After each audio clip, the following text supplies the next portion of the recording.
Hello and welcome to this very special edition of the national debate that we're bringing to you from Kolkata, right from the Ganga itself. Which way is the politics of West Bengal flowing is the big question in the midst of this assembly election. Well, the first phase has shown a record turnout, over 90% of votes that have been cast in the first phase. Will this trend continue in the second phase, and what do we attribute to this? Well, Prime Minister Modi has said that this is because of the faith that people of Bengal have reposed in the BJP. Chief Minister Mamata Banerjee says that it is reposing faith in the governance of the TMC in the state of West Bengal. But whatever be the reason, is S.I.R also one of the factors that is leading to this kind of a turnout on ground? To talk about that and other issues relating to the West Bengal election, joining us is a very special panel of guests. With us is Shatrupa, BJP candidate from Baliganj. Also to my right is Dr. Fuad Halim, leader of CPM. Kamruzaman Chaudhary is a political analyst who is joining us. To my left is Saurav Chandar, national spokesperson of the TMC.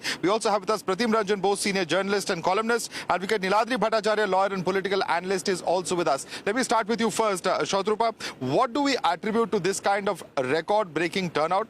Is it just the S.I.R? Is there a silent wave on ground, or are there other factors? First of all, Madhav, thank you for having me on this show.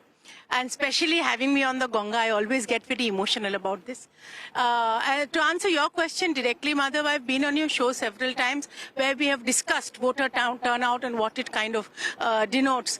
This time, I will say two things. One is, of course, every time there is a large voter turnout, it is usually against the ruling power, the incumbent, anti-incumbency votes.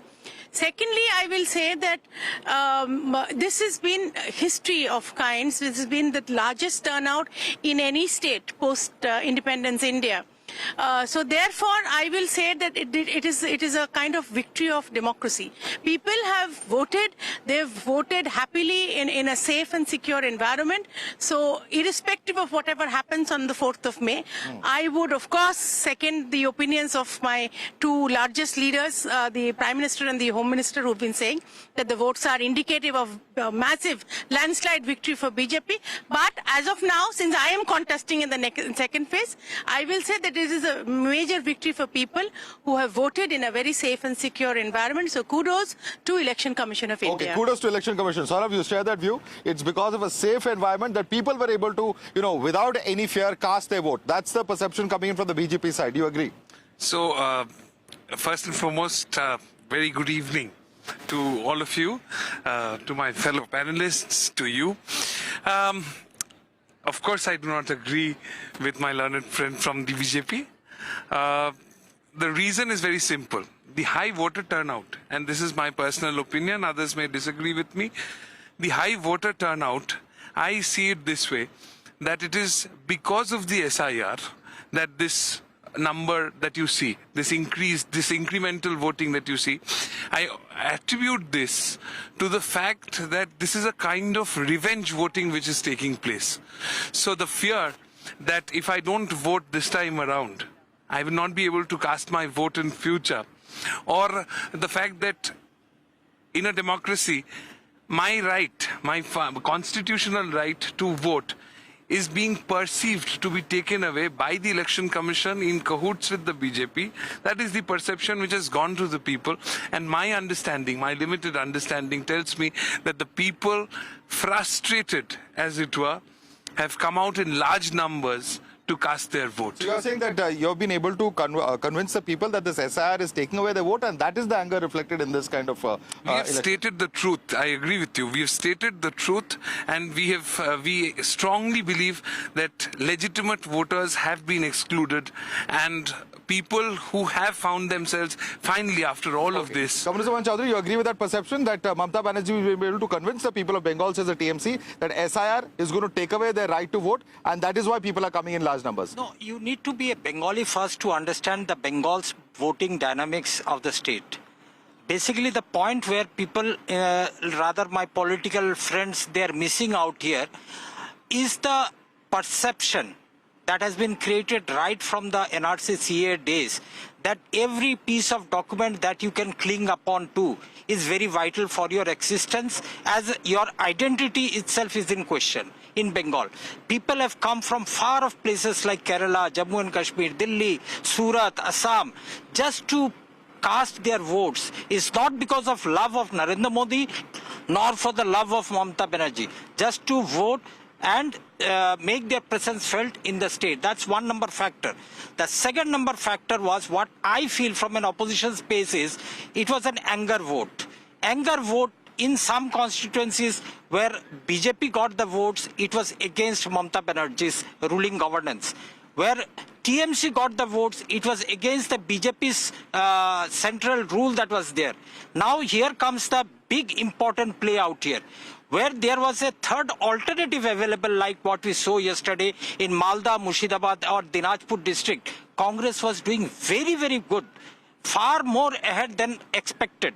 That's the perception that we are getting from first phase of polling. And I believe in the second phase also, people will be voting decisively against both the central government along with the TMC government wherever there is an alternative. Okay. Pradeep Ranjan Bose, you agree with that perception that in different constituencies these issues are playing out differently? He says in certain issues, TMC is getting the lead, in certain places it's the BJP. But the fact is that, is this a silent wave as some political observers are seeing? Because the unprecedented numbers, what do you attribute it to? Madhav, first of all, as a Bengali, I'm happy to one thing. I think West Bengal, it is understated, it is untold. For 6 decades, we are living in a cycle of violence. We are India's most disturbed state, unfortunately so. And vote has become synonymous to killings and violence. So I am very happy to note that this year's election has passed without violence. Number 2, it is the only state where electioneering, a term has emerged. So you don't vote. Political parties know how to make you vote. Right. So for the first time, the bogus voting is out. So whosoever wins is a pure popular aspiration vote. Second part is about whether what is underplaying. There are such, first of all, only everyone will know whether it is after May 4. So before that, talking is risky. I can only tell you something. I would tell you something. I'm sure you have done your math. That in West Bengal, traditionally, the Muslim vote percentage, if you see in the particular areas, so you will see it was always close to 90%, 88%, 90%. So this has always been the case. Hindu vote has, by all studies, was below. For the first time, what I am noticing is that all sides have voted in equal measure. And just a classic example is Asansol South, Asansol North. Both reported 88% polling. There is a difference in demography between them. So Bankura, barely minority, it has voted 93%. Murshidabad voted 94%. Even within Murshidabad, the trend is not secular. There are at least 3 constituencies where the polling rate is 84, 88. So what will the impact of that be? Right. So that is why I mentioned this, that it may not be a secular trend all across. Okay. If we assume that it is a secular trend, but yes, there is an anti-incumbency wave, which I feel, even while coming by the cab driver, a Bihari, so he was telling me that he was a TMC voter. This time he is going to vote for the other party. Is there a change? Fuad Halim, is there a change? And what do these demographics really mean to you in terms of what Pratim is saying? Well, this vote seems to be a vote given in seething anger, absolute anger. Because you have to understand that more than 90 lakh people have been disenfranchised here in West Bengal. And you have to see that the BJP is seen in West Bengal as one of the main proponents of this disenfranchisement. Secondly, Mamata Banerjee, who had promised that no S.I.R will take place in West Bengal, has not gone down well with the voters of West Bengal. So this seething anger is going to reflect itself in the ballot box. You have to understand, of the 90 lakh people who have been removed from the list, other 3 family members are going out to vote. And they have made a beeline for the polling booth. They have come from Gujarat, they have come from Kerala, they have come from all states, and they are making a beeline for the polling booth. And if you see, of the 91 lakhs that have been disenfranchised, the majority are from Hindu families, are Hindu voters. The minority are the Muslim voters. So this anger is going to be reflected. The second point you have to keep in mind here, very, very clearly in Bengal, that if you kill a communist, it's not considered as violence. Like we had my previous friend say there's been no violence in this election despite us losing one comrade in Dinajpur. So it's very easy for everybody in power, whether it be in the center of the state or people who support those types of ideologies, to consider the communist life not to be a life valuable enough. That is correct. Even one death is one death too many. But is it a fact for the Lim that the numbers have come down? Incidents of violence have come down? Let me finish. Now this seething anger that the people of West Bengal are going to reflect in the ballot box is also going to be impacted by the fact that the CPIM is the only party that actually bought a victory even before the elections took place. Mustari Banu of Murshidabad was a CPIM family member who went to court in Supreme Court and actually brought the right back for those who will vote on the 23rd. If the tribunal finds them fit, they will get the right to vote. And those who will vote on the 29th, they up to 27th, if they are found to be fit by the tribunal, they will get their right to vote. So franchisement of maintaining the vote for the voters is the function that the CPIM has protected. Neither the BJP nor the Trinamool has done anything about it.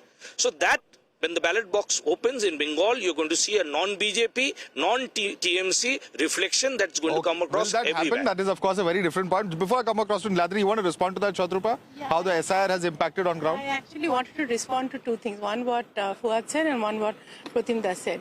One is, yes, S.I.R will have an impact, but I think to look at, if one should look at this in a broader horizon, there have been these 4 Ds which I've talked about even on your channel: the dead voters, defective voters, duplicate voters, and domicile in question.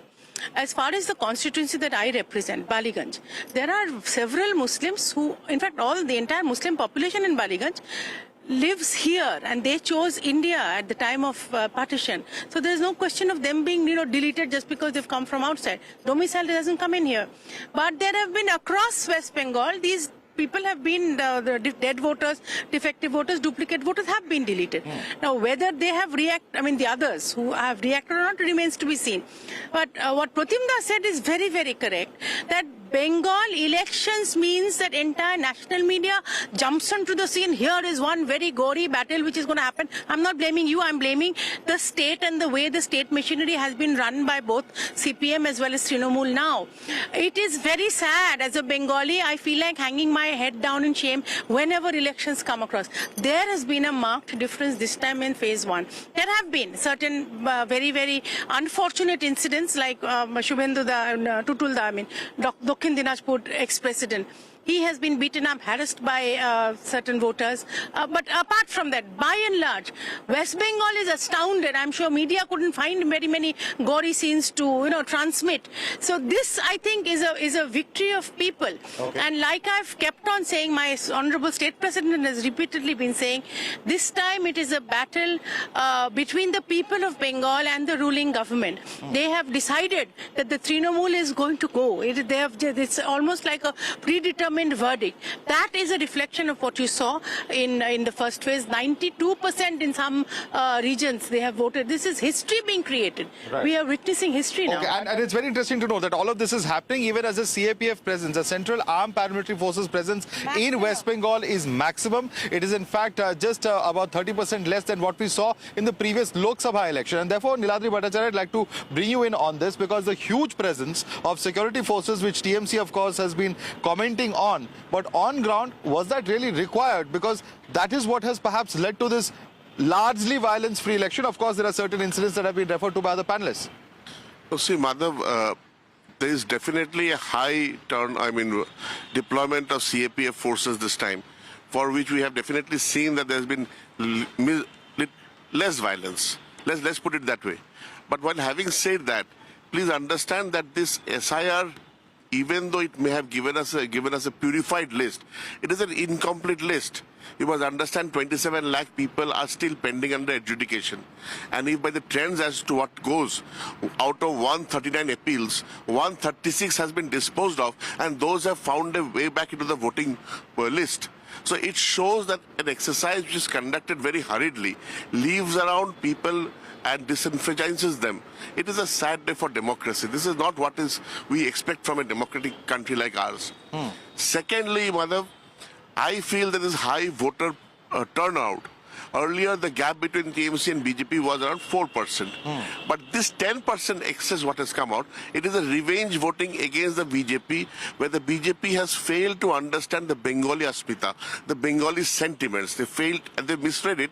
And that is why people have come out in large numbers to vote against the BJP. It is a vote against S.I.R, against the harassment which people had to have because of this hurriedly conducted exercise. Okay, S.I.R was a hurriedly conducted exercise. People are angry about it. Once again, that question coming up, and how is the BJP going to counter this entire narrative in the next phase of polls? No, firstly, it was not at all a hurried procedure. Had Mamata Banerjee and Abhishek Banerjee and the rest of the Trinamool goons not harassed the BLOs, in fact, you have seen, I think I had a show with you also, that where a local Trinamool representative actually went and beat up the BDO where it was happening. He stopped the hearings. So had they not, constantly been interrupting and traumatizing the people who were conducting this process, it probably would have been a very smooth affair. It is because these people had to go and rush to High Court and then Supreme Court and unnecessarily just make sure that they delayed the process. This is why the whole thing probably got awry. But again, kudos to Election Commission and Supreme Court of India for having brought it back on track.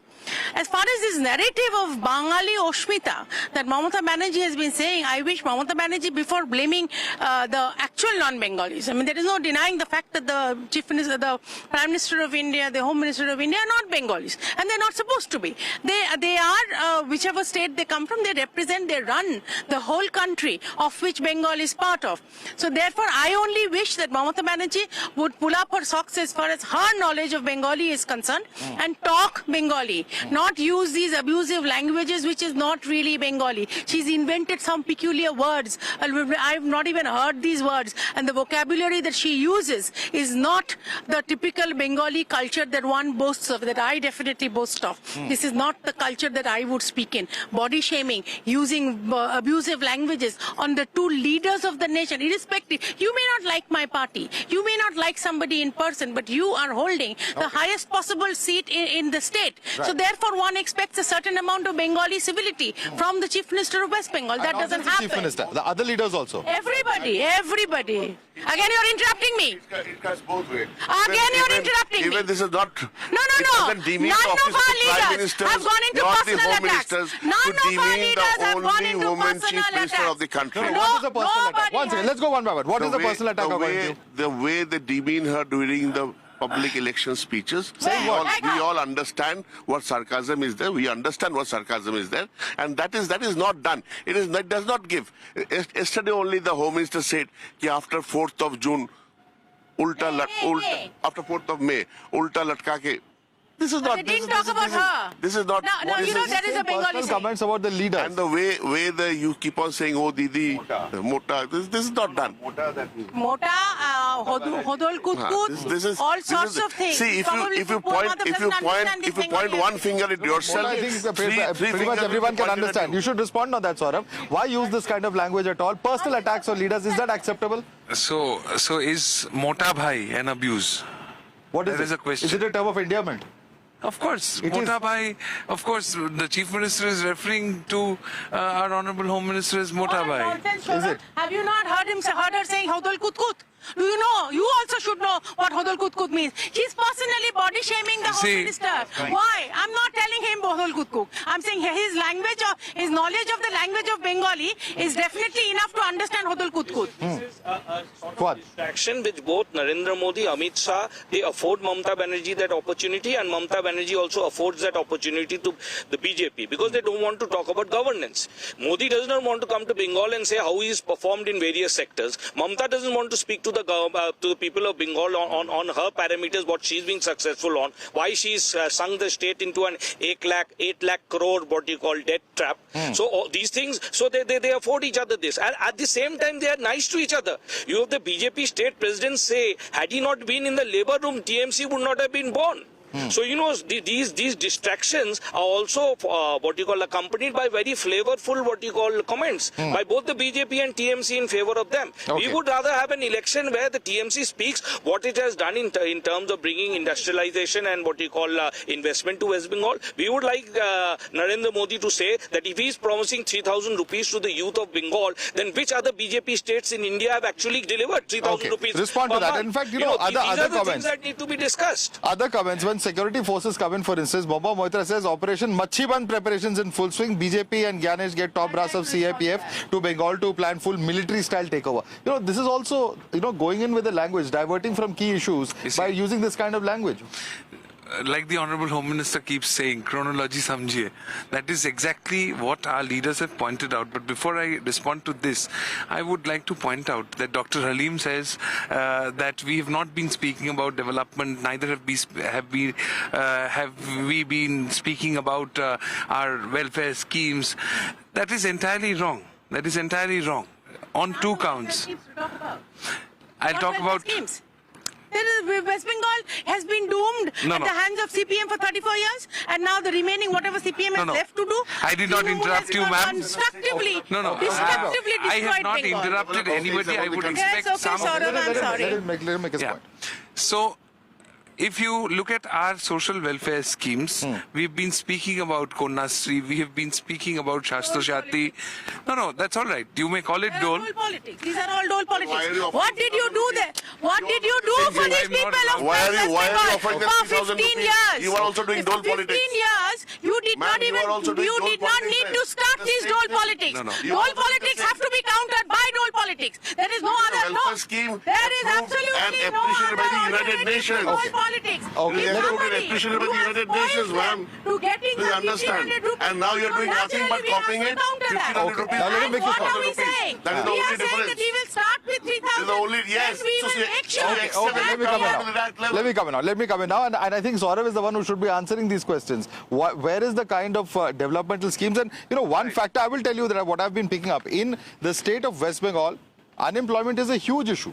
Right. The lack of industrial development is a huge issue. And with the number of terms that your party has had in power, how have you been able to change things from the left So era? let me give national data on this.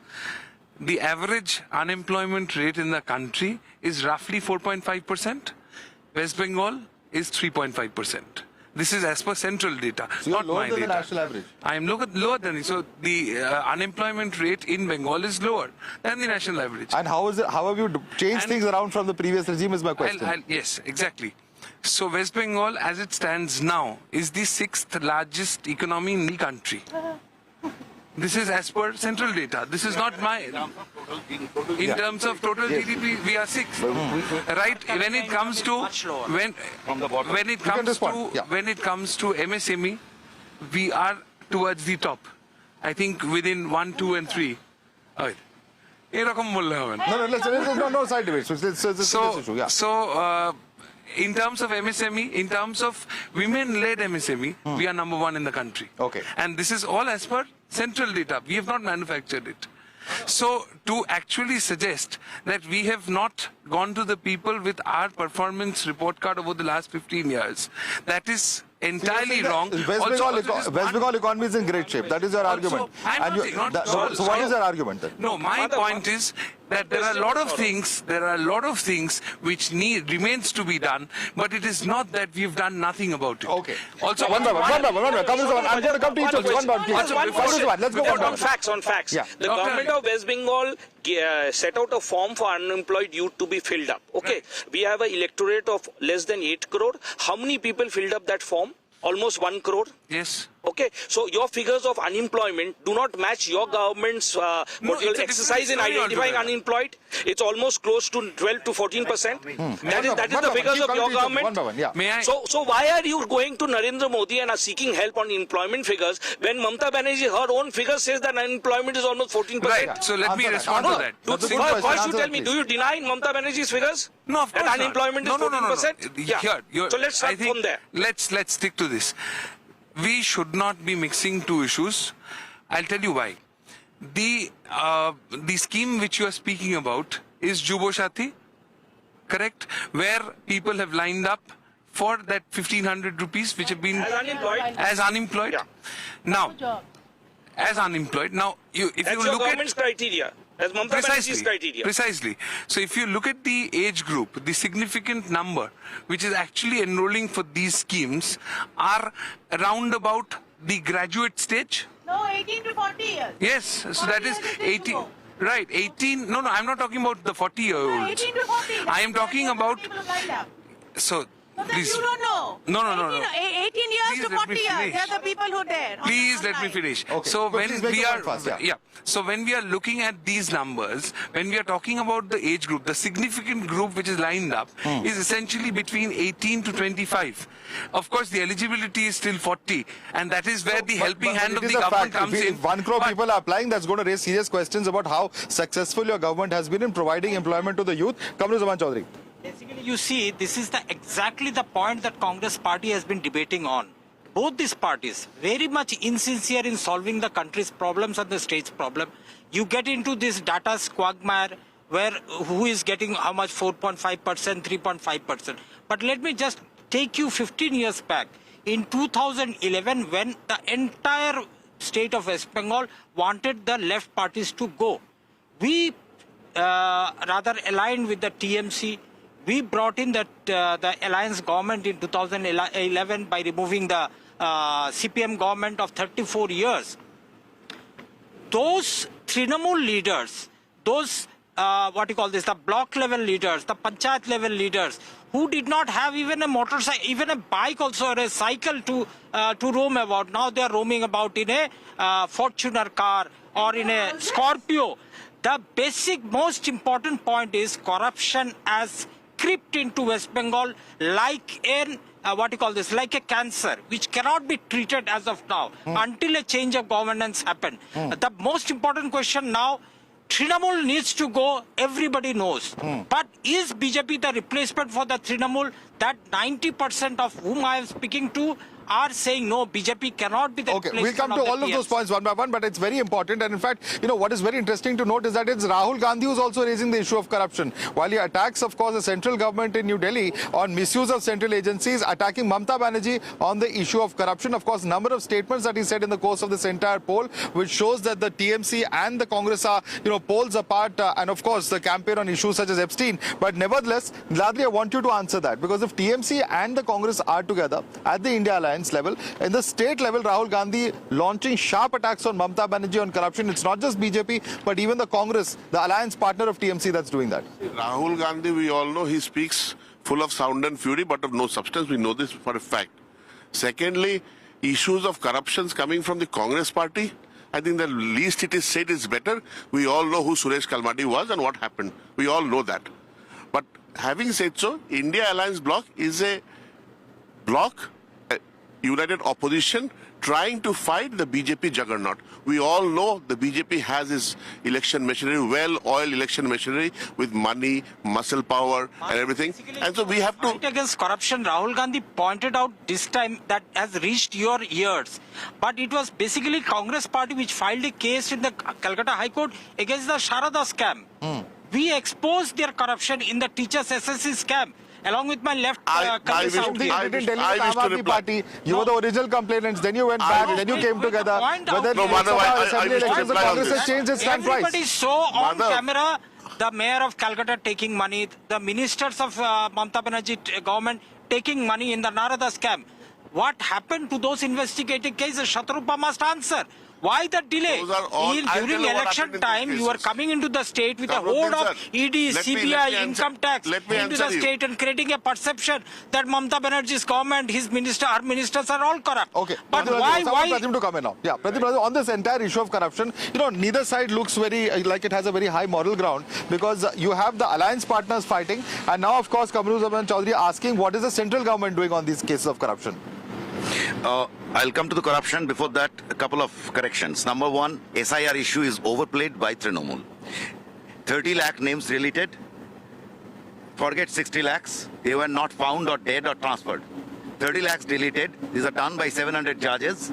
There can be errors. These are all document based. Let me assume 10% error, 3 lakh votes. What does it count in terms of percentage? Number one. You can say the person exists, but whether he is a fellow from supposed to be a citizen of this land is another issue. Let that be decided. Second is about all this industry, and I've been a business journalist all across, right? So I can catch this whataboutery at this is at my fingertips. You're saying GSDP. What does it mean by GSDP? You look at per capita income. You're saying maximum number of MSMEs. How does it mean MSMEs? What are the linkages? Sona steering is a MSME. Where are your MSMEs? I'm not picking up the chop issue, but these are small fellows making agarbattis. I mean, they don't count anywhere in today's world. Keep the mic a little closer. So these are, and about when you talk about poverty and employment, I mean, gone are those days when people were happy with 2 square meals a day. We are in the days of relative poverty. If, let's talk about agri wage. In North Bengal, it is 150 rupees. In South Bengal, it is 250 rupees. My friend is in Karnataka. My friend in Gujarat, they are paying for Bengali labor 700, 900. That is called relative poverty. You have a absolute. It's a land of absolute desperation. Why the hell are people going all across? Whenever a trawler goes down in Kerala, you will see most of the times the names comes up are Bengalis. Okay, so that's a shame. Now back to the. Let's just get a response on that, because I think you've made a number of very good points. Ladri, respond to that. Relative poverty. You talk about economy being very well. If it's so well, why is there so much of mass migration happening out of Bengal, like from other states? And I think he has a very important point when he talks about people not getting adequate employment opportunities, which is precisely why they're going to other states. Madhav, I'll tell you, there was a book by a very well-written author, Shankar. The book was Kolkata Ache Kolkata. Where Calcutta is, Calcutta stays there. This is a state, or this is a city where today, if you go out from your house with 50 rupees in hand, you can travel the whole city. You can just let me finish. Just let me finish it. No, you wanted to make it. And you can have lunch properly and come back home. This is a relatively affordable city. This is not a city. The aspirations of the city. I understand people may aspire to let me have a Rolls Royce, let me have a Mercedes. Then why did you tell them that you're making London? No, just a minute. Just a minute. So the question is, people here are satisfied with what we have. If you no. See, that is a big problem. That is a very problematic statement. The youth of the place. And the youth are not satisfied being unemployed. And Mamata Banerjee in 2011, along with my Congress friends, had made a promise to the people of West Bengal that she's going to provide 2 crore jobs, which was buttressed by Narendra Modi in 2014 when he says every year he's going to provide 2 crore jobs. So you have to understand that this what you call top, what we say in Bengali is the what you call lure of jobs is something that the BJP and what you call TMC has played themselves out. We are promising that in 2006 the left had actually orchestrated the Manrega law. We gave 100 days job to every family in which employment was non-existent. We are trying to increase that, and you should have done it in 20 years. The BJP and the Trinamool Congress was in power for 6 years. For 6 years. 20 years, 2006, 2026. You see Manrega has not moved from 100 days to 200 days. 200 days to 300 days. All this closed industry, you are to be blamed for it. You have taken the state to the doldrums, and we are trying desperately to come out of it. It is you. We are desperately trying to come out of this. But you have taken up to you have made us fall into an abyss. You have made us fall into an abyss. One second. You chased away industry that was supposed to come to West Bengal. What about Nandigram? What about Shingur? Nandigram and Shingur? Niladri, Nandigram and Shingur. One second, one by one. Mamata Banerjee fought on the issue that you do not take away the fertile land. Which you don't new take away the industry? fertile land. Which industry did you Which bring? new industry? Which industry did you bring? One by one. Which industry did you bring? The fertility of the land. She was not opposed. Even if we allow for that, which industry did you successfully bring is the question he's asking you. Respond to him. Mother, please understand the mentality If you what they accept had you've made not in brought Bengal, any industry, of the then that's trade good union, enough. of the militant That's trade an admission unionism, of failure. by which Bengal That's had an lost admission its of soul. failure. One second. Just a second, please. Just a second. Niladri, you surely cannot argue that because of the so-called alleged militant trade unionism that the left did, in 15 years you could not undo it, sir. That is a very long period. Very few governments get such a long period of governance. We have done it in these days. One moment. Keep coming to each of you. In these days, when you you keep asking Modi why, I mean, rightly, whether he said that, he didn't do that. I mean, 15 years, come on, 15 years is too long. In the long term, we all are dead. So how does it matter what you will do in 50 years? So, let me give you a quick example, and you can relate to it. In 2000, we all know there had been a real resurgence between 2004 and 2008 in West Bengal. The good times. There were 140 plus business journalists in Calcutta. All top media across the world had their bureau in Calcutta. Today, even all bureaus are wound up. Some people have kept one person lowly. Otherwise, mostly they haven't kept anyone. It all means that you stand nowhere in the larger landscape. You stand nowhere. Second problem is that you asked me about corruption. Look, corruption is everywhere, whether it is in USA, whether in Delhi, or whether in Calcutta. I don't argue. I'm a very realistic person, right? So if I'm going to get, I also do. You expect if the BJP government comes, the corruption will again come? No, please. I mean, we cannot talk on future. We cannot talk on what doesn't exist. Okay, let him make his point. You can rebut him. Let him make We his cannot point. talk on what doesn't exist. Come to the point. What is the point right. you are making? So corruption can be there. Now, problem is in West Bengal. West Bengal, corruption has been retained. So it starts right from your para. The moment you try to do something, whether it is you are buying some bricks or what, I mean, during CPM era, the syndicates, and the grip has only increased. So you can't really move. For every damn thing you have to pay. Okay. And this is, by the way, is the biggest grievance against TMC at the rurals in this election. Corruption is the biggest issue in this election, according to you? Definitely one of the major issues. In fact, our Honorable Prime Minister and the Home Minister repeatedly said that Abhishek Banerjee is the king of syndicate, kingpin of syndicate.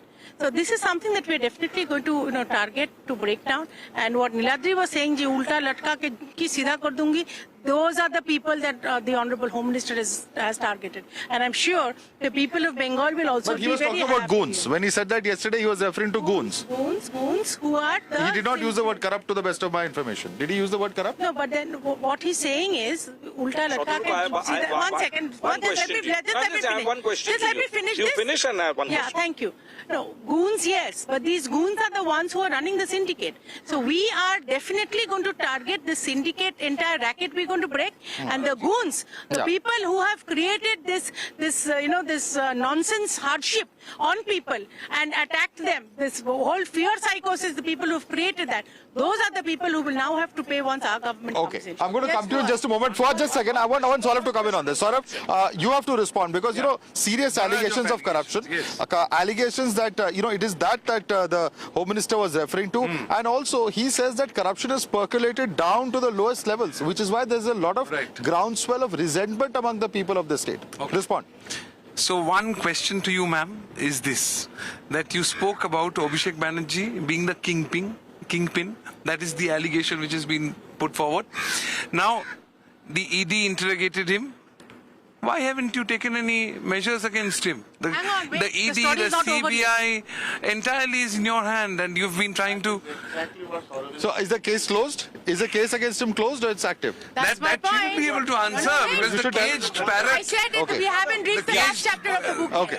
Oh, okay. Lakhs and lakhs of people who had given money to the chit funds, very poor people who were saving 5 rupees per day. When Narendra Modi came to Calcutta in the first week of April and said he's going to take very strong action against the Trinamool people and those people involved in financial irregularities like chit fund, on the 8th of April, Sudipto Sen, the main organizer of Sharada Kand, walked out on bail.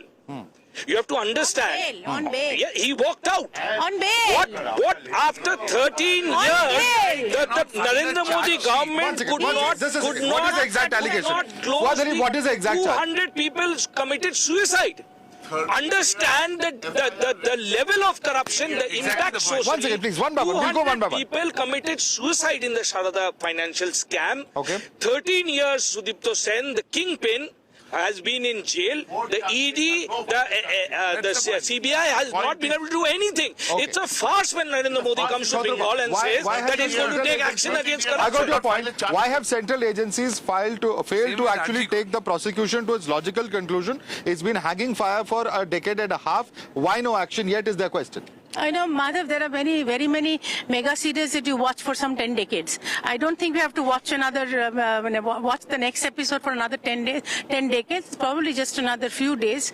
Let's wait. Government will change, and then you will see the last chapter very soon. Okay. Nobody is troubling me. Niladri, talk for yourself. No one's troubling me. Behind his pocket, and that is the only No reason one's why the troubling Nalanda me. investigation is not. That also. So you're saying it's a whitewash. It is in fact a whitewashing. You have to prosecute Nalanda, you have to prosecute Shubhendu Adhikari also. Okay, so washing machine charge once again. Sure. No, that they can say. We've always maintained that we have a very high level of a washing machine. We like to High keep level of a washing very machine. high You're level. admitting it. I said we have such a Yes. high level of washing machine that our ideology is so clear and so clean that whoever wants No, to no, join but I us think- first have to be clean, No, no, but- and then they will join No, no, politics. but smart That's one part second, of- one second. Smart I'll answer your comments question. apart. This has very I serious will- repercussions. I And will tell you know, I will just advise you, because this is, when it comes to issue of corruption, I don't think one should speak so lightly. It is a charge that whether it is Maharashtra, whether it is Bengal, whether it's other states, that leaders who are facing corruption charges, they join the BJP, and those charges by those agencies are dropped. This is the charge that TMC, Congress, etc. makes against you. So, Madhav, I think One moment, Madhav, please, I one have answered this very question to you on your show some months earlier, that the Home Minister, the Honourable Home Minister, has said in Parliament that whoever may join us, the process of law will go on. Law will take its own course. So, like I said, don't close the book yet. We haven't yet reached the last chapter. Okay, you want to respond to that? Yeah, basically you see what Shatrupa ji is saying right now is just wishful thinking, because she does not know what Amit Shah and Narendra Modi are going to plan next.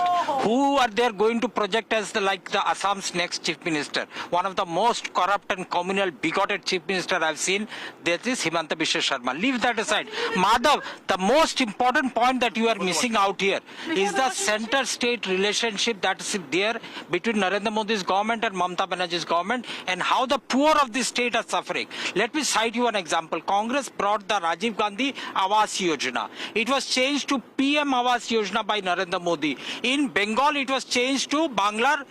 What was the name? Something Banglar Badi or something like that. Badi. Now what happened is that Narendra Modi says, until you change this name of the scheme to PM Awas Yojana, we are not going to sanction you any funds. Mamata Banerjee says, if you want to fund us, you have to fund under this name. Now a poor man of the villages where there is multi-dimensional poverty, you have to, many of your Noida, Jhalmuri colleagues must have found out there what's happening exactly. Jhalmuri colleagues. What is that supposed to No, mean? I'll come to that. Please after explain this show. that. Please Because explain lot that. of your Let's not pass such nights. Please explain that, because I don't think that is a correct phrase to use. Basically, someone journalist I saw the other day on her Twitter handle, she landed at the Calcutta airport and she is declaring like the air is full of jhalburis. The smell of jhalburi is coming in the air. Come on, that's why I called her I think that's taking it a bit too far. You can attack the BJP, you can attack the TMC, and you can attack your own party colleagues.